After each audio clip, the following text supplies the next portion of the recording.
सामाजिक सञ्जालमा आजभोलि धेरैजना साथीहरूले कन्टेन्ट क्रिएट गरिरहेको मैले देखिरहेको छु। तर धेरैले चाहिँ नराम्रो तरिकाले बनाइराख्नु भएको हुन्छ।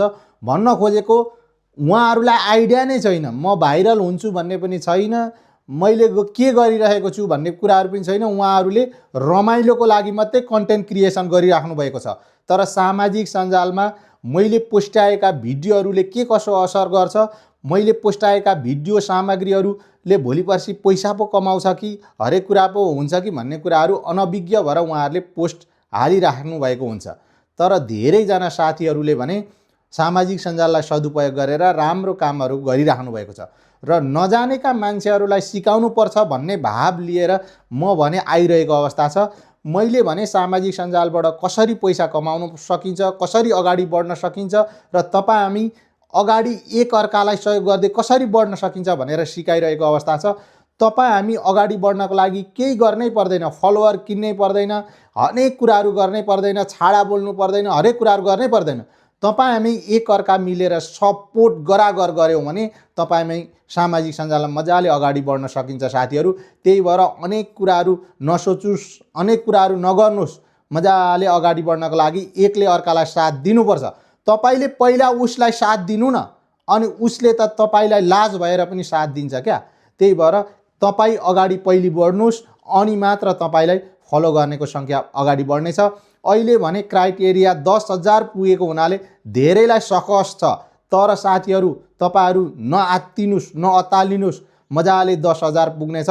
पोजिटिभ कुराहरू गर्नुहोला, सकारात्मक कुराहरू गर्नुहोला, एक अर्कामा मजाले खुलेर लागि पर्नुहोस्, फलो गरागर गर्नुहोस्, कमेन्ट गरागर गर्नुहोस्, लाइक गरागर गर्नुहोस्, सेयर गरागर गर्नुहोस्। एक दिन न एक दिन तपाईहरूले मजाले पैसा कमाउनु हुनेछ, मजाले सामाजिक सञ्जालमा अगाडि बढ्नु हुनेछ। तपाईलाई धेरै फलोअर्स भएको व्यक्तिले यसरी नसिकाउँछ, न त तपाईलाई फलो गर्छ।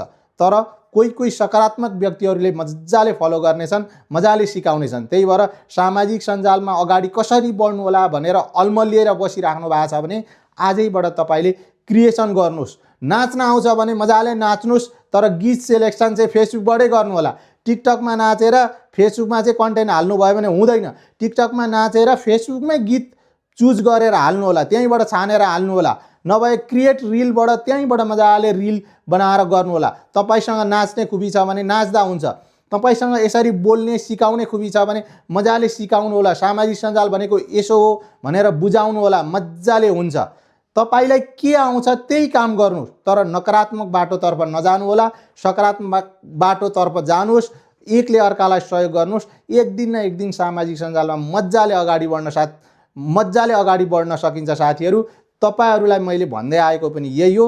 मैले पनि भुइँ मान्छे भएरै काम गरेको, अहिले पनि भुइँ मान्छे नै छु, जिरोबाटै आएको हो। न मेरो फलोअर एकैचोटि 6 लाख भएको, न केही भएको, त्यस्तो होइन। जिरोबाटै आएको, जिरोबाटै काम गर्दै आएको, सङ्घर्ष गर्दै आएको, अहिले यहाँसम्म पुग्यो। अहिले पनि गरिँदैछ, अहिले पनि सिकाइँदैछ। त्यही भएर हामी धकाउनु हुँदैन। सामाजिक सञ्जालमा कसले के भन्छ, मलाई फलानाले यस्तो पो भन्छ कि ढिस्कानाले उस्तो कि भन्छ कि भनेर नडराउनुहोस्। तपाईँहरूको लक्ष्य उद्देश्य के छ, ध्येय के छ, त्यो अनुसार जानुहोस्, मजाले अगाडि बढ्न सकिन्छ। सामाजिक सञ्जाललाई सदुपयोग गर्ने भने साथीहरू राम्रो आम्दानी गर्न सकिन्छ, राम्रो कुराहरू हामीले प्राप्त गर्न सकिन्छ। आज भोलिबाटै हामी मिलेर अगाडि बढ्यौँ भने एक दिन न एक दिन राम्रो हुनेछ। यो फुच्चेले के भन्दै थियो भन्ने कुराहरू तपाईँहरूले भोलि पर्सि सामाजिक सञ्जालमा अगाडि बढिसकेपछि चिन्नुहुनेछ, जान्नुहुनेछ, बुझ्नुहुनेछ।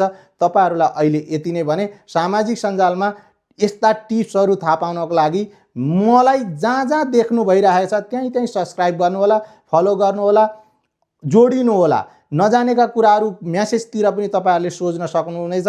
मैले भ्याएसम्म म मजाले रिप्लाई दिने नै छु। हस्त, धन्यवाद। राम्रोसँगले अगाडि बढ्नु होला। धेरै धेरै शुभकामना।